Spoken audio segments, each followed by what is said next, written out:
Seja muito bem-vindo ao GuiaCast, um podcast para os profissionais de logística e supply chain que nunca param de aprender. Compartilhamos toda semana as melhores práticas, desafios e informações para suporte às suas decisões, a fim de ajudá-lo a gerenciar a sua carreira e a sua empresa com mais eficiência. Uma consultoria independente, acionável e objetiva para os líderes do setor. Vamos ouvir!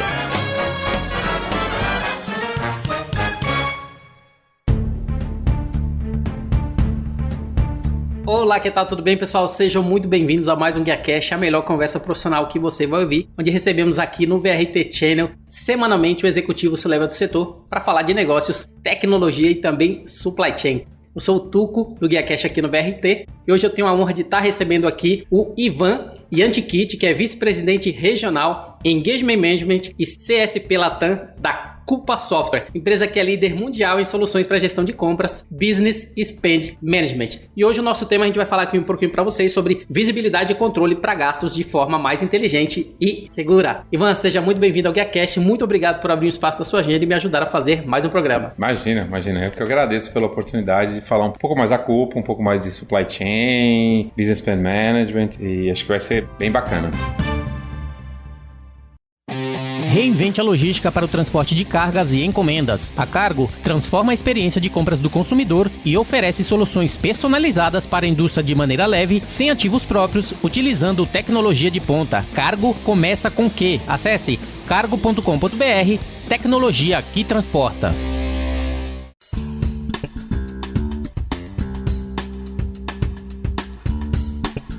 E aquilo que eu já falei aqui bem na apresentação, né? A empresa que ela é líder mundial em soluções voltadas para gestão de compras, né? Que é bastante importante. Falando até um pouquinho da Coupa, plataforma em nuvem para gestão de gastos corporativos. Até no nosso brief aqui, você estava falando que você já está na empresa há cerca de 4 a 5 anos, né? Que já está, inclusive, quando foi feita a aquisição lá da Yamasoft, que eu conheço um pouco mais, até por ser um profissional da área de supply chain. Yamasoft que traz aí a gestão voltada através do Supply Chain Guru. A Coupa especificamente, como é mais voltado para gastos, todas essas partes de compras, tá um pouco fora do meu know-how, até porque a minha área de supply chain é outra. Falando um pouquinho exatamente dessa parte de gestão de gastos corporativos, poderia falar inicialmente já pra gente, trazendo um overview, né, do que é a Coupa, quais são os produtos e serviços que ela tá oferecendo no mercado, principalmente no Brasil. Obrigado pela oportunidade de falar um pouquinho de um assunto tão relevante, né, hoje em dia, né. Bom, o que é a Coupa, né? A Coupa é uma empresa de tecnologia, ela é sediada em São Mateus, na Califórnia, Vale do Silício, né. Ela se especializou nessa área que é super importante, que é como você gerencia melhor os gastos. A gente está falando gastos, todo tipo de gasto, desde você comprar uma caneta, a você comprar um serviço, a você comprar um produto de produção, por exemplo, de investimento, e você fazer esse processo da maneira mais simples possível, mais transparente possível, faz com que as empresas, obviamente, economizam muito. Tem empresas aí com índices aí acima de 2 dígitos de redução de gasto corporativo, somente por você, também não somente por você ter um controle melhor do processo, mas você dá transparência, você tem uma facilidade incrível do usuário, isso a gente vai ter a oportunidade de falar um pouco mais, né, de navegar na ferramenta, então você dá essa usabilidade, você dá o cloud, que hoje em dia, quer dizer, a plataforma ela nasceu no cloud, então acho que isso é um ponto super interessante. Não existe uma, digamos, falando para os não leigos, uma instalação no computador da Coupa. Ela é 100% cloud, é acesso para todos os fornecedores também, e ela gerencia desde a parte de requisição de pedido, que é quando a pessoa lá na ponta vai falar que precisa comprar alguma coisa, seja um serviço, como eu falei, um produto material direto ou indireto, todo o fluxo de aprovação, emissão de pedido, negociação com os fornecedores, com bid eletrônico, controle de equalização de propostas e etc. A premiação do fornecedor, depois de você passar por todo esse processo, e depois o recebimento. Você receber, você bater se o que você está recebendo é exatamente o que você comprou, validar impostos e etc. E inclusive efetivar a compra. Então todo esse fluxo de gestão de gastos, desde a requisição até o pagamento, é gerenciado pela Coupa. E como você falou, Tuco, acho que a incorporação da Yamasoft, né, no supply chain, entra dentro dessa pizza aí de gastos corporativos uma variável super interessante, porque uma boa parte da origem dessa demanda vem do planejamento logístico, de um processo de S&OP, de um processo de MRP, quando você faz, que é a gestão de materiais, né? Quando você, por exemplo, vai negociar um frete, você tem que definir, otimizar a sua frota e soltar um bid eletrônico para compra de transporte, você conecta também as duas tecnologias, né? Que você planeja eficientemente usando a ferramenta de supply chain, e isso vai para um processo de gestão de compras que você compra mais eficientemente. Então você realmente conecta as duas variáveis. E já existe uma integração entre as duas, até para facilitar alguma empresa que já tem uma ferramenta e quer adquirir a outra, e assim sucessivamente? O bacana é que essa integração ela pode acontecer de maneira automática ou de uma maneira manual. Assim, já existe essa conexão manual. A ferramenta permite eu conectar de maneira automática. A diferença é que, como as ferramentas da Coupa elas são mais operacionais e as ferramentas de supply chain elas são mais de planejamento, esses tempos são diferentes. Uhum. E esses bids eletrônicos, eles acontecem em alguns momentos ao longo do ano. Então, normalmente, o que as empresas fazem? Elas não constroem uma conexão, que é um investimento grande de integração de sistemas e etc., para fazer um bid que você vai acontecer talvez uma vez por ano, uma vez a cada 6 meses, mas a ferramenta permite que isso aconteça assim. Tem clientes lá fora que já fazem isso de maneira integrada. Aqui no Brasil tem alguns clientes que já fazem isso, mas dessa maneira você otimiza de um lado, isso vira a entrada para a otimização do outro lado. E se falando ainda da Coupa, existe a possibilidade da gente comprar pacotes separadamente, ou a partir do momento que você adquire, ela já é uma versão full ali de todas as opções que a gente tem para operação? Não, tem pacote, sim. Isso é bacana, que nas implementações você tem, por exemplo, o efeito de você fazer um bid eletrônico, por exemplo, você não precisa ter conexão com o sistema atual. Uhum. Você não precisa nem fazer conexão. Uma implementação de uma ferramenta de bid eletrônico, em um mês você já soltou o bid. Até menos de um mês. É só pegar as variáveis de negociação e etc., a demanda, construir as entradas no sistema e solta o bid eletrônico. Então, algumas ferramentas não precisam nem estar conectadas com os sistemas atuais. E as ferramentas de gestão de gastos, a gente tem algumas que elas começam, por exemplo, a gestão de gastos corporativos, de despesas. Por exemplo, uma tecnologia que você não precisa estar conectada é o relatório de despesas, por exemplo, de viagens e etc. É uma ferramenta que não precisa estar necessariamente conectada com os outros sistemas. E quando a gente trabalha esse processo junto com os nossos clientes atuais e prospects, né, a gente define qual que é o escopo e você pode fazer go lives em ondas também, que isso é bacana. Então você, por exemplo, faz um go live de uma parte que você consegue implementar muito rapidamente e já consegue capturar benefício e aí isso paga o resto do projeto. Sim. Isso, frequentemente acontece tanto com as ferramentas de Business Spend Management como para as ferramentas de Supply Chain. Supply Chain é muito clássico isso. Quando você pega, por exemplo, uma operação muito grande, como, sei lá, Unilever, por exemplo, que é um dos nossos clientes globais, de repente o Unilever fala assim, cara, olha, eu quero fazer uma otimização da minha frota só do estado de São Paulo. Aí você faz um projeto muito mais rápido. Sim. Ou só de Santa Catarina, ou eu tô com um problema de abastecimento no Rio Grande do Sul, deixa eu rodar só minha malha do Rio Grande do Sul e aí eu já otimizo somente essa parte, ao invés de olhar o Brasil inteiro. Então, quando você olha, por exemplo, o país inteiro, é um processo muito mais complexo de validação de dados, de consolidação e etc, de informação. Mas ainda assim, utilizando a ferramenta é muito mais rápido. Eu falo porque trabalhando em consultoria, eu lembro que a gente costumava, muitas vezes, acabava em algum projeto não entrando um software como o Llamasoft, que é o Supply Chain Guru, que a gente tinha que fazer no Excel, né? E muitas vezes, a gente geralmente era 12 semanas, ou seja, em 3 meses você já tinha o projeto inteiro, um projeto grande que às vezes você ia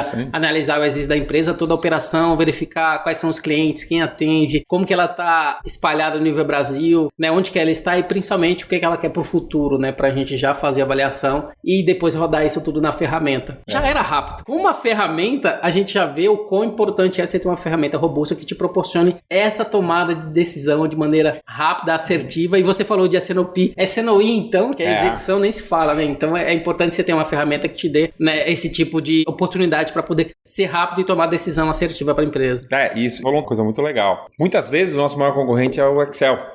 E você fala, cara, putz, muitas vezes eu já tive reuniões com cliente ou prospects, você fala, pô, mas eu consigo fazer isso no Excel. Eu falei, cara, tudo bem, você até consegue. Se você tem uma empresa desse tamanho, pequenininha, você consegue. Mas uma empresa grande, você não consegue fazer a quantidade de simulações que você tem que fazer num Excel. E aí, o que muitas empresas fazem, né? Elas pegam isso e colocam no Access.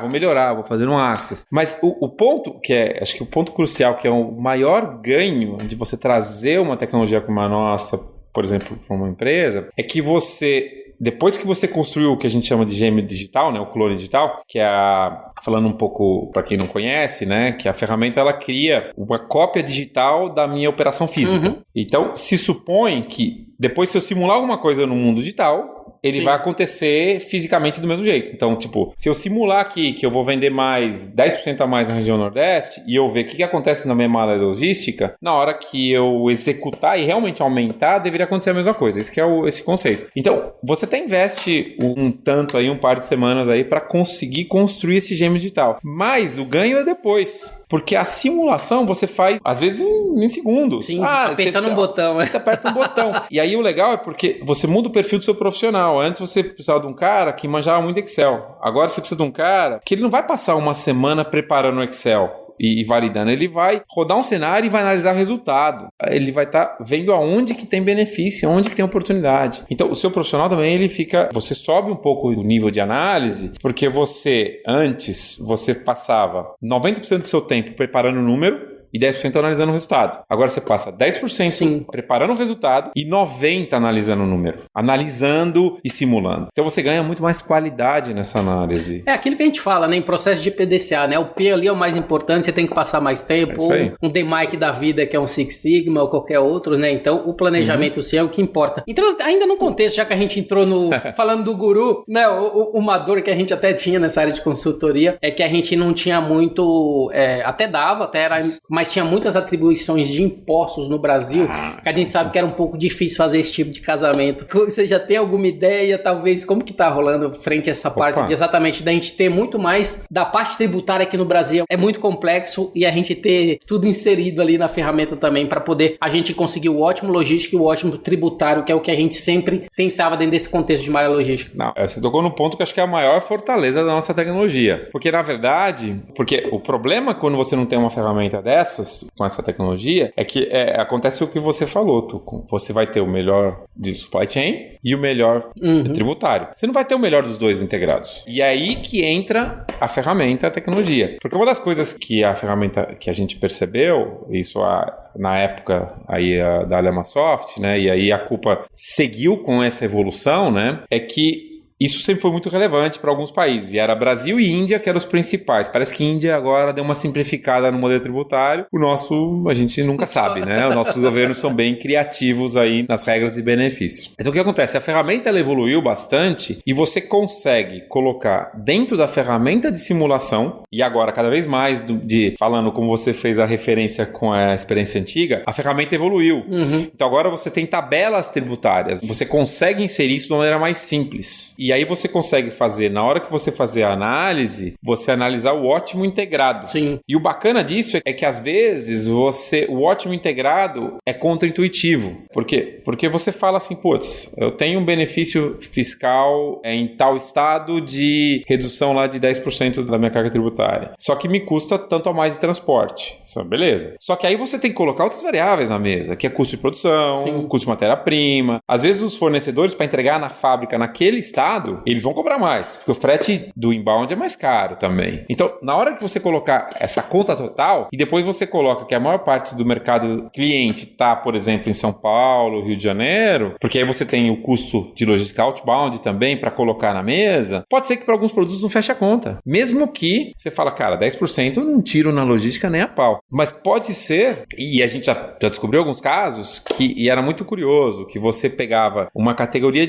sei lá, uma empresa que tinha 5 categorias de produto, todas tinham benefício fiscal, para 4 delas fechava a conta, para uma não. A gente falou, cara, não é possível. E a gente começava a debulhar o modelo, entender por que ele estava dando, e aí a gente conseguia ver, e isso é legal, qual que era a participação de cada um dos custos em cada uma das etapas de composição do custo de servir, né, que é o cost to serve, que é uma das funcionalidades da tecnologia também. Então você fala, entendi, é essa perna que está fazendo com que não vale a pena eu capturar o benefício fiscal. E aí você consegue consegue até tomar uma decisão de investir para ver se essa perna fica mais barata, para fechar a conta. Então a gente falou um pouquinho de DMAIC e tal, a gente pode voltar naquela questão da teoria das restrições, que você pode olhar essa régua e até identificar onde que eu tenho que trabalhar para reduzir meu cost to serve.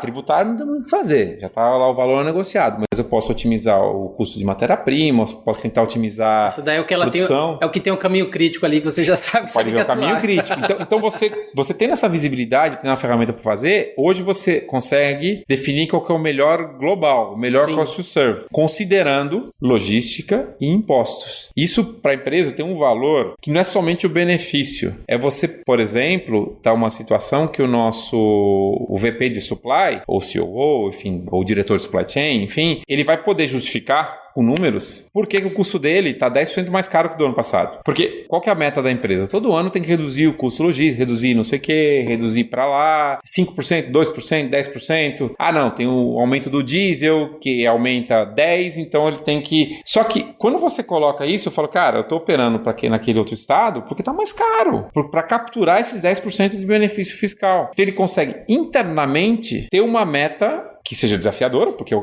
cara vai colocar uma redução em cima dessa meta, só que vai ser factível. E que eventualmente vai ser 10% a mais do que ano passado. Por quê? Porque eu estou capturando 15% de imposto. Então tá fechando a conta para a empresa. Então é isso que é o legal, essa parte de você poder simular e trabalhar com esses cenários tributários integrados com o supply chain. E de forma rápida.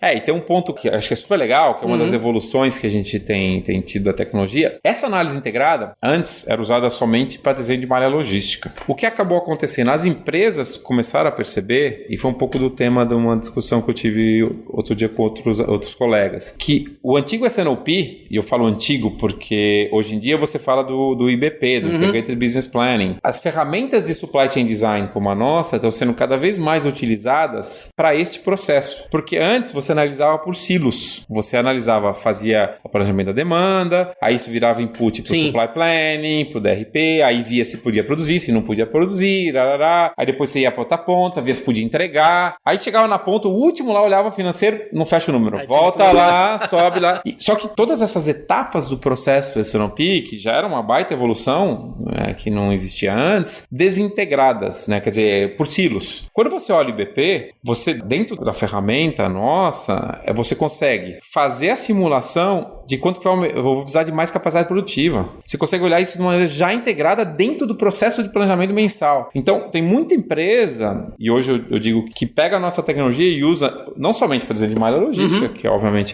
sempre foi o carro-chefe, onde a empresa começou a crescer lá atrás, mas hoje para fazer esse planejamento tático operacional, porque, tem um baita valor de você olhar isso de uma maneira integrada, né?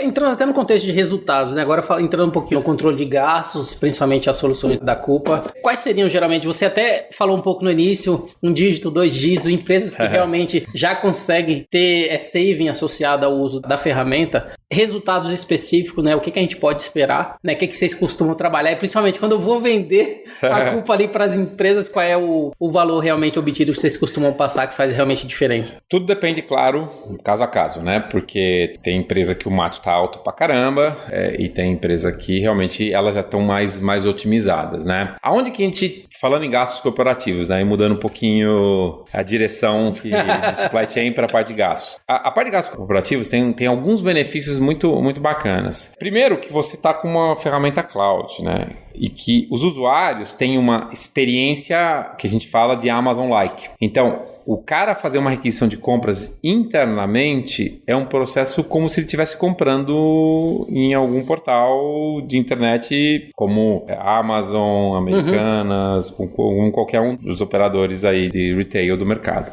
Essa facilidade de utilização você já ganha em eficiência. O processo de aprovação é um processo totalmente automatizado que você aprova no seu celular. Você encurta muito o processo entre eu precisar do produto, ou seja, qualquer produto, e está na mão do comprador. E aí você tem uma outra variável. Normalmente, quando você entra numa empresa que não tem uma ferramenta desse tipo, a grande maioria das suas compras não estão sob contratos. Isso é uma coisa bacana que a ferramenta traz. Então você fala assim, olha, de tudo que eu compro, desde essa caneca, uma garrafa de água, eu tenho 20% somente que tem contrato. Eu digo que é daí para baixo, quando a gente entra. E aí você começa Com inteligência artificial, a ferramenta começa a falar, cara, você está comprando muita caneca, cara. E aí, isso tudo está dentro do cloud, dentro de uma comunidade. Respeitando, obviamente, Lei Geral de Proteção de Dados, a parte de restrições de não compartilhar, obviamente, nenhum dado entre as empresas. A gente fala, cara, 80% das empresas que estão na comunidade estão comprando isso daqui via contrato. Você está perdendo tempo aqui. Então, esses insights que a ferramenta dá com inteligência artificial e com esse apoio da comunidade, geram um ganho absurdo. Ou seja, ela usa dados de benchmarking. Exatamente. Né? De quem compra na plataforma. De quem compra na plataforma. Uhum. Só que, obviamente, sem compartilhar absolutamente nenhum número, né? E isso, um ajuda o outro. Então, quanto mais gente vai entrando na comunidade, a gente fala que hoje acho que a gente já está em 3 trilhões de dólares que circulam dentro da nossa plataforma. Você tem uma coisa que é punch-out, você, por exemplo, vai comprar alguma coisa, vai colocar um pedido, por exemplo, de um notebook, e Compras e TI já tem 3 ou 4 marcas já aprovadas já no portal. É como se você comprasse no site do cliente final, mas só que é uma lista que já foi criada pela equipe de compras, que negociou um contrato, por exemplo, por 1 ano, 2 anos. Imagina o ganho operacional que você tem e de redução de custo, por exemplo, de um notebook é um bom exemplo. Toda empresa troca o portfólio do notebook, ou alguns todo ano. Poxa, o cara de compras, o comprador, ele negocia uma vez e bota lá as 3 alternativas de computador que estão já pré-negociados, já com a configuração específica. E aí, quando o cara vai comprar, fazer a requisição, ele já escolhe qual que ele quer. E o processo de aprovação já está na casa dele. Agora a casa, né? Que tem muito home office e tal, né? Ou na loja, na sede da empresa, o cara vai lá e busca. Só que de maneira super automática. Então, você tendo essas receitas, né? Esses insights que saem direto da tecnologia, você tem um processo muito mais simples. Você tendo essas informações, compras conseguem negociar e consegue ter muito mais controle dos gastos e naturalmente você vai reduzindo, porque você também tem toda a de ponta a ponta, né? Depois você controla o recebimento, se o pedido está de acordo com o que você comprou. Então você, com maior controle, você também tem esse ganho tremendo. E as tecnologias e as ferramentas de bidding eletrônico, ainda mais. Mas aí são para gastos específicos. Eu não sei se eu vou fazer um bid eletrônico para vender uma caneca, por exemplo. Talvez eu vou criar um punch-out lá, que a pessoa escolhe e faz a compra. Agora, se eu vou negociar, por exemplo, o meu transporte do outbound, poxa, isso vale a pena soltar um bid eletrônico, tem muitos fornecedores, você tem que equalizar propostas, né? Porque às vezes você tem uma frota mais nova, uma frota mais sustentável, que essa variável é uma variável bem bacana e bem presente nas nossas tecnologias, né? Às vezes você tem um nível de serviço, um SLA diferente de uma transportadora para outra. Então, na hora de você equalizar todo esse processo, às vezes não é somente custo. Então, bid eletrônico também é outra que também tem ganhos tremendos, mas são para compras mais específicas, né? Você falou pra gente até que, por exemplo, o diretor, ou seja, aqueles que têm que aprovar ali uma requisição, assim por diante, eles conseguem aprovar ali pelo celular. Existe um aplicativo? Como que funciona essa etapa? Ou eles entram na própria internet mesmo? É um aplicativo que eles conseguem? Pode ser as duas coisas. Por que eu tô perguntando isso? Até aqueles, por exemplo, tem muitos gastos, já quer subir ali os seus gastos e assim por diante. Eles conseguem fazer isso no aplicativo também? Como é que funciona essa etapa frente a essas necessidades de aprovações externa a estar dependendo ali sempre do sistema de estar na empresa, né? Quando você realmente não está lá diretamente. A gente tem as duas alternativas. Você pode fazer uma aprovação via portal, aí você conecta no portal da culpa do cliente, né? E faz a aprovação, validação, ou recusa, por exemplo, se for um gasto que você não está de acordo, etc. Pode ser via o aplicativo da culpa no celular e pode ser por e-mail. Isso que é fantástico. Então você, por exemplo, imagina você fez uma requisição que você me mandou um WhatsApp, me ligou e falou, putz, Ivan, eu tô colocando uma requisição aqui que é, sei lá, uma caixa de caderno que eu preciso levar para um evento para entregar de brinde para quem for visitar o nosso stand. Você consegue me aprovar rapidinho que eu preciso colocar o pedido? E aí vem um e-mail para mim e eu consigo clicar ou aprovar no próprio e-mail e submeter, sem precisar nem conectar com o aplicativo. Mas a gente disponibiliza todas as maneiras. A ideia é, como eu falei, fazer com que o processo seja simples. Tanto que é muito interessante, nos projetos, o treinamento do usuário final, a gente brinca até que ele nem é muito necessário, porque a ideia é que seja realmente muito simples.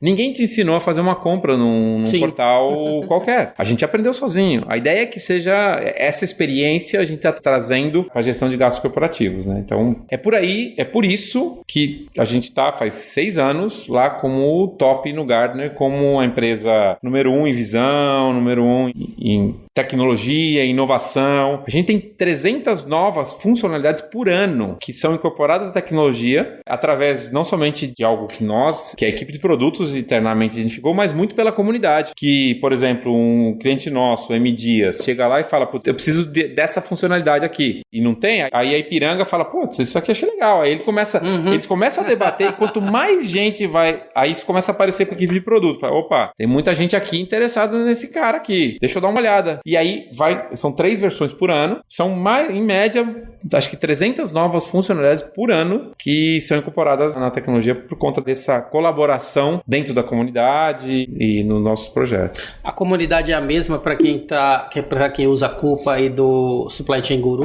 É tudo a mesma? A mesma. O que acaba acontecendo, você cria os subgrupos, né? A comunidade é uma só que obviamente você cria o seu... Porque como a gente, por exemplo, tem a ferramenta de expenses, a parte de despesas, de gastos mesmo, né? Então, por exemplo, a parte de viagens. Então, às vezes, o cliente que só tem essa tecnologia, ele não vai colaborar ou não quer participar dos outros grupos. Então, a gente tem essa flexibilidade também dos grupos de interesse, né? De alguma funcionalidade específica, algum dos módulos de gestão de contratos, por exemplo. Quem tem a gestão de contratos, o cara quer colaborar muito nesta parte, por exemplo. Gestão de contratos, por exemplo, às vezes é uma área jurídica que está gerenciando. Então, o usuário dessa área é diferente do usuário comprador, que é diferente do usuário supply chain. Então, é tudo uma comunidade, mas você tem os grupos de interesse separados, né? Você falou um pouquinho pra gente do Gartner, né? Eu até na pesquisa eu vi que vocês parecem que tinham sido nomeados pela 6ª vez consecutiva, né? No relatório do Quadrante Mágico 2021, com essa solução de Procure to Pay, né? E se falando inclusive de gestão de gastos, que eu acho que é o nosso tema principal aqui, que tipo de transparência, né? Que tipo de visibilidade associada a essa redução de custo o cliente, se ele consegue ter através dessa solução da Coupa?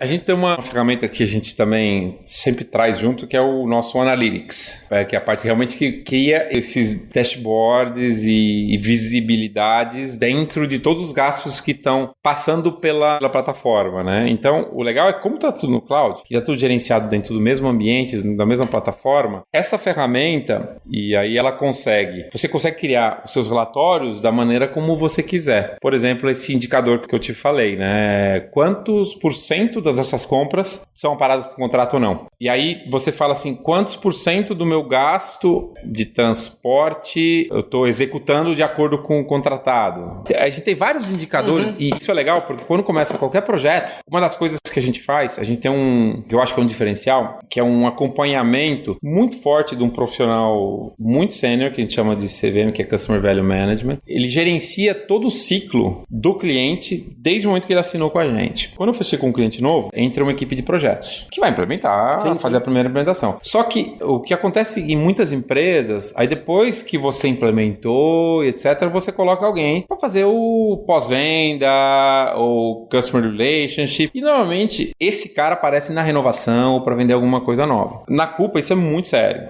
Esse profissional, ele entra na primeira reunião de projeto e ele faz uma definição com o cliente que quem comprou e define quais são as métricas de valor do projeto. O que você espera com o projeto? Quais são os objetivos? E aí você define, porque uma coisa é a seguinte, quando você começa um projeto, o projeto ele não é bem sucedido somente se você entregar on time, no budget, no prazo, etc. Não é somente isso. Você tem que capturar os benefícios esperados de um business case que você fez, de uma avaliação que você fez no momento que o cliente comprou. Então, se você não conectar isso já no começo do projeto, você corre o risco de entregar um projeto fantástico, mas que não entrega o benefício esperado lá na frente. E aí volta a visibilidade que você perguntou. Na hora que eu defino esse workshop, você já cria todas as métricas. E é no começo do projeto. E toda a implementação, ela é um pouco direcionada por essas métricas e essa visibilidade. E esses dashboards já são criados dados já meio que nessa época. Em algum momento aí você começa a capturar os dados, ou organizar como é que você quer ver esses números e como é que você quer monitorar o que está acontecendo na sua plataforma, que você tem lá o super user,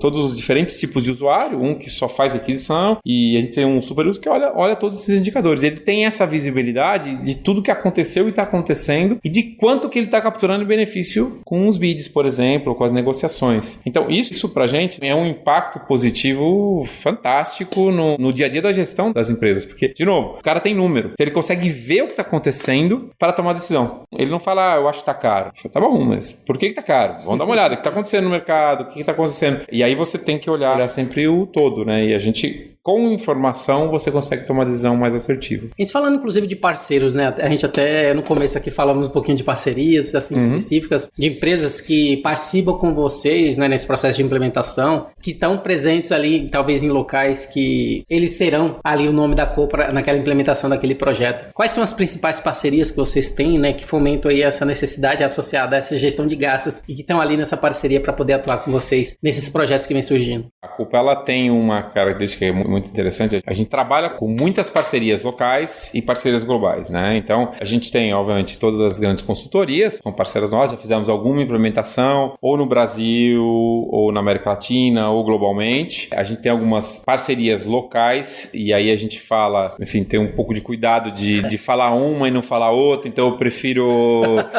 ficar um pouco mais em cima do muro aí com relação a isso, mas a gente tem, realmente aqui, falando localmente do Brasil, 3, 4 parceiros muito fortes, que a gente fala que são os parceiros de nicho, que fazem basicamente só procurement ou que são mais especializados. E a gente tem as grandes consultorias, e aí todas elas já fizeram ou fizemos algum projeto hoje, seja no Brasil, seja globalmente. Isso é uma coisa legal. Às vezes, já aconteceu isso conosco, da gente ter um projeto que ele iniciou lá fora, está sendo implementado por uma consultoria lá fora e que de repente nem tem participação no Brasil, por exemplo. Só que é uma empresa que está em 200 países. Aí esse cara vai implementar a Coupa no Brasil.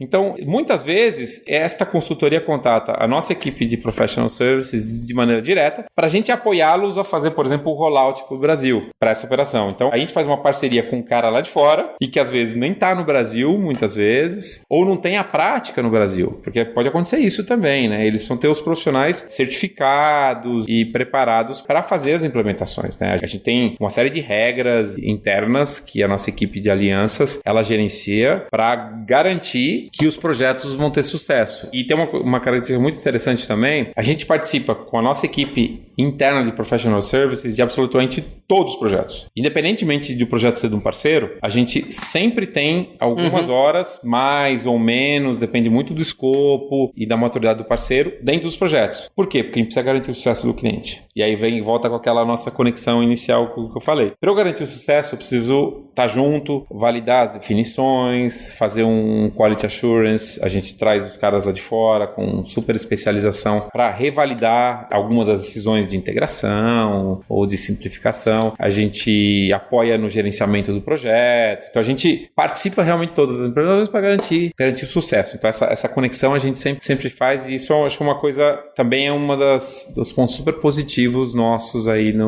dentro dessa gestão de parceiros e de clientes. Eu tinha visto até no site da Coupa que está escrito lá, Value as a Service, né? Falando um pouquinho dessa parte de valor. Como é que vocês têm trabalhado principalmente para o cliente final ele perceber exatamente esse valor? Porque a gente falou muito claro nessa parte de planejamento, visibilidade, resultado de curto, médio e longo prazo, que eu acho que é bastante importante. No caso prático, como é que os clientes ele têm percebido esse valor, e principalmente aqueles que têm só Coupa, que quer trabalhar também com Supply Chain Guru, ou o contrário, tá só com Supply Chain Guru, eles vão perceber esse valor, vão querer também melhorar a sua área de gestão de gastos. Como tem sido para vocês, para poder gerenciar um pouco mais e para o cliente perceber e a percepção necessária, né, de quão importante é ter um software que faça a diferença na operação? A gente tem uma coisa que é super bacana e que volta aquela conexão, né?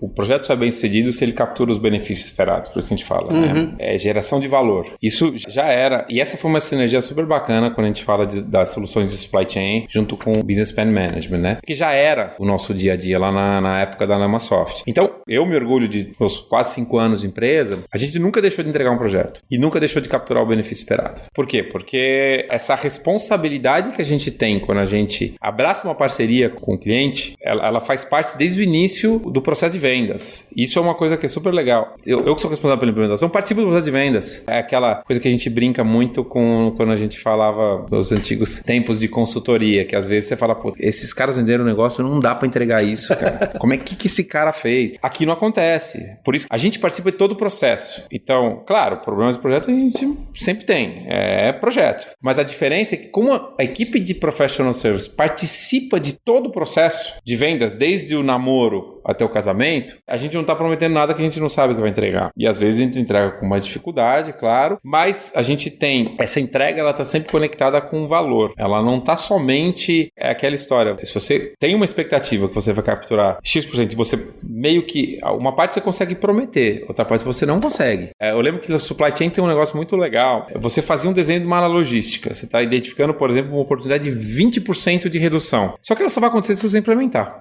E se você implementar do jeito que está recomendando. Às vezes, operacionalmente, você não consegue implementar. Então, o valor capturado não é os 20, é 10. Mas, assim, o objetivo do projeto sempre foi focado nisso desde o início. Por isso que todos os projetos, e aí eu vou falar tanto de supply chain quanto de procurement, as primeiras etapas é você, no caso de procurement, redefinir as métricas de valor, né? Onde você, o que você quer capturar de benefícios, e no caso do supply chain é redefinir os cenários de negócio que eu quero simular, que é de certa forma análogo à questão dos indicadores, mas obviamente numa visão mais tática e estratégica. Então você consegue, no começo do projeto você já tem o norte, qual que é o valor que eu quero gerar para o meu cliente final. E isso vai ao longo de todo o projeto. E os indicadores que vão ser utilizados para medir o sucesso do projeto, elas estão sendo construídos ao longo do projeto, de maneira que no final você fala como é que o cara vê o valor. Ele vai comparar os indicadores antes e depois. Se é, por exemplo, às vezes um indicador é quanto tempo demora entre um cara colocar uma requisição e receber o produto. Esse é um indicador super relevante. Quanto tempo demora para você aprovar um processo de compras? Quanto ganho você teve?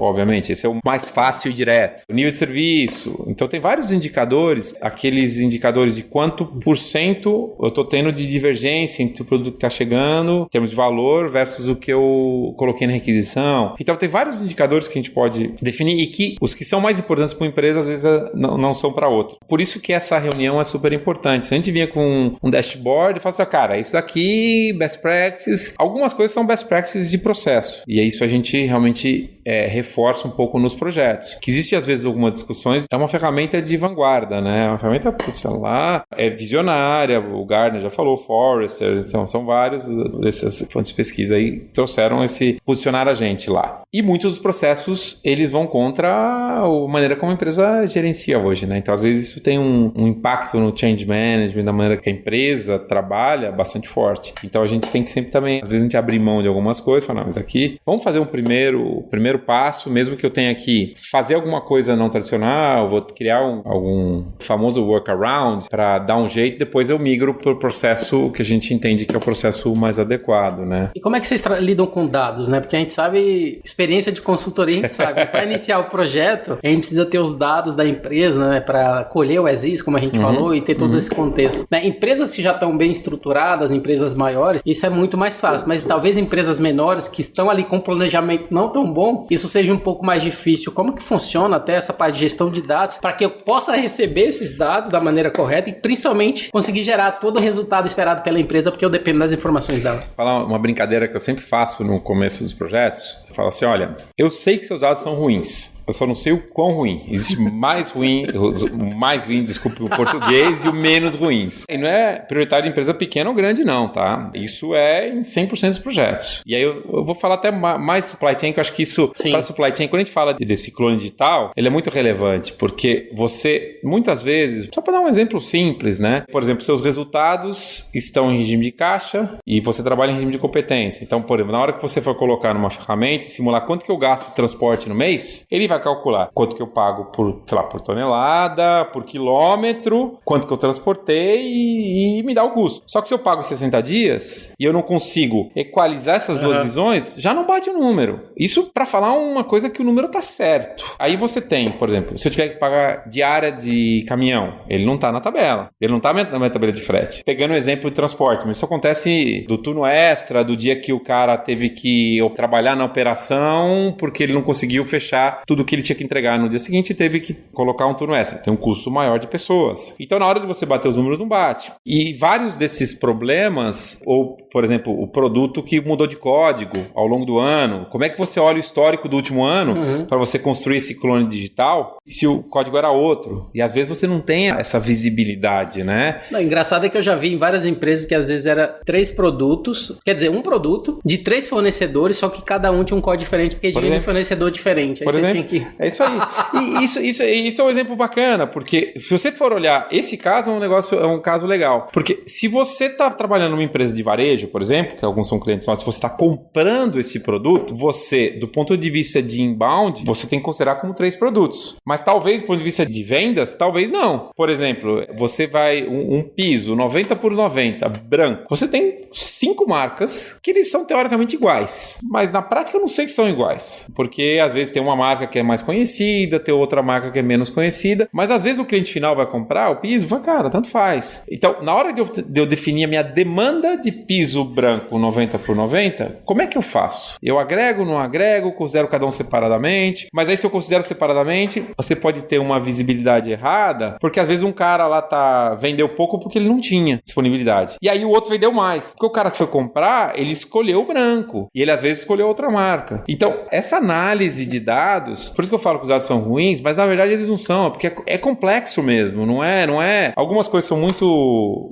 fáceis de identificar, que é esse caso do regime caixa e competência que eu falei, que às vezes você fala, não tá batendo o número, deixa eu dar uma olhada para esse pagamento, deixa eu ver se ele tá caindo no mês errado, por exemplo. A gente já sabe, por experiência, né, que isso acontece, que às vezes vai direto ao ponto. Mas alguns, como talvez esse exemplo dos 3 fornecedores que você mencionou, você não enxerga. E aí na hora de você analisar os números, vai dar alguma divergência. O GM digital não vai bater, vai dar, sei lá, 10% de diferença. Fala, cara, tem alguma coisa errada aqui. A gente teve um caso num projeto que a gente passou, acho que uma semana, para tentar descobrir por que o custo de armazenagem estava muito diferente. A gente falou, cara, não é possível. A gente puxando os números, e era o número real, sentava com o financeiro, a gente não achava que estava acontecendo. E aí você precisa do cara da operação, né? A gente sentou com o cara da operação e falou, isso eu sei o que é. Isso foi uma armazenagem externa, que eu tive que contratar no final da safra, porque eu vendi menos do que eu esperava, e eu estava fazendo a colheita. Eu tinha que guardar de qualquer jeito. Aí a gente pegou uma armazenagem externa, de tanto, só que eu negociei e paguei em 120 dias. Não caiu nem no ano fiscal, caiu no outro ano fiscal. A gente não conseguia enxergar isso. Não era nem essa questão de caixa, era uma armazenagem alugada que entrava numa outra conta. E aí a gente, matamos o número. E a gente já tinha, por exemplo, analisado tanta coisa, achado tantos pequenos errinhos, né? Que na hora, e isso foi até interessante, quando a gente descobriu isso, o número bateu quase que na vírgula. Porque a gente já tinha resolvido muitas pequenas coisas que a gente talvez não... Se você olha uma aproximação de 2%, 3%, você fala, eu já posso considerar que o clone digital é válido. Mas como a gente estava pegando um monte dessas pequenas e não pegava esse grande, então isso aconteceu. A parte de dados realmente é muito difícil. A gente sabe que a gente vai ter problema, e eu diria que de um projeto, pensando em um projeto de 12, 16 semanas, 2/3 desse projeto vai ser essa parte inicial entre validação de dados, construção de dados que você não tem, às vezes uma curva de frete, algum custo que você não tem, e validação com essas diversas áreas, com finanças, com supply chain, com transporte, etc. Excelente. Falando, acho que pra gente até finalizar, resultados, de novo. Até porque recentemente eu vi que vocês fizeram um release sobre uma parceria com a Alpargatas, no caso, né, para impulsionar ali a eficiência digital, levando no contexto ali da área de compras. Você poderia falar um pouquinho pra gente exatamente desse projeto, né? Até porque mostra claramente, né, em que momento vocês entraram. O objetivo aí, ele já tem que impulsionar essa eficiência digital que ele já tem. Qual que é o papel da Culpa nesse projeto e principalmente os resultados esperados, né, frente ao contexto desse projeto aí com vocês? A Alpargatas é um cliente bacana, porque a Alpargatas já era cliente da Masoft. de muitos anos. Já era um cliente já de muitos anos. A gente fez vários cases de análise da malha no Brasil, malha lá fora, malha de Portugal, ela começou a crescer muito lá fora, então a gente apoiou muitas das decisões deles de alguns anos atrás, também de malha logística. Então já era uma empresa que a gente já tinha como parceria nessa transformação digital. No processo de procurement, o que aconteceu? Foi realmente um combinado de todas essas variáveis de facilidade de uso, ter uma plataforma cloud, fácil de navegar, de trabalhar, ser reconhecido como a melhor tecnologia por 6 anos seguidos, tendo essa presença no Brasil. A gente tem escritório no Brasil, já com profissionais locais, já há alguns anos trabalhando aqui na empresa. Não somente os que vieram da LamaSoft, mas também Coupa. Toda essa combinação de fatores fizeram com que a gente realmente reforçasse a parceria, né? Então, a gente já tem uma parte do projeto que já foi concluída, uma fase inicial, mas a gente está dentro desse... A gente falou um pouco desses módulos, dessa evolução, e está justamente nessa jornada com eles, né? Acho que a gente vai ter muito mais história para contar ao longo do ano, mas a gente realmente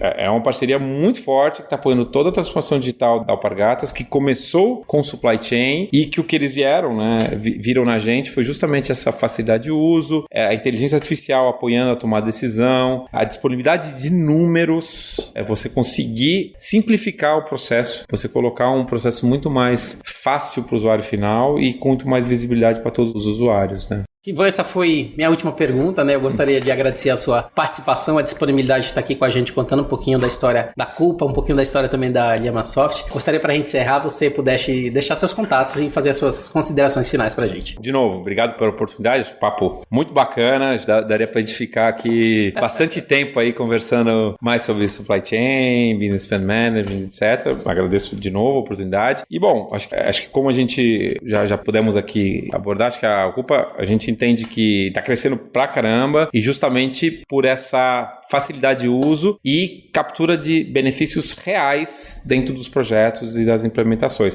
Interessando, o portal da Coupa está à disposição, né? Que acho que é www.coupa.com, e fica meus contatos, meu sobrenome não é fácil de falar, mas eu não tenho homônimos, é muito fácil. Fica o meu LinkedIn à disposição, né? Ivan Jancikic, né? Ou Jancikic, que seria o certo, né? Fica à disposição, acho que podem me contatar por lá ou diretamente no portal da Coupa, e aí eu posso passar mais informações ou supply chain, ou business management, enfim, compartilhando aí essas experiências. Obrigado. Tá aí, pessoal, um pouquinho da Coupa, falamos um pouquinho da LamaSoft, principalmente sobre o contexto do nosso tema de hoje, que era trazer para vocês um pouco dessa parte de visibilidade e controle para gastos de forma mais inteligente e também segura. Então o GuiaCast teve aqui a honra de receber o Ivan Jancikic, que, como falamos, ele é vice-presidente regional da Coupa. E se você quiser saber um pouquinho mais aqui sobre VRT, sobre o GuiaCast, tudo que a gente traz sobre o executivo do setor, basta procurar por aí, @VRTChannel e também @GuiaCast em todas as mídias, tá bom? Eu sou o Tuque, então assim concluímos o nosso bate-papo de hoje. Nos vemos novamente no próximo programa, onde a gente vai trazer aqui mais um executivo para falar um pouquinho para vocês sobre negócios, tecnologia e também supply chain. Tá bom? A todos vocês, até a próxima. Tchau, tchau.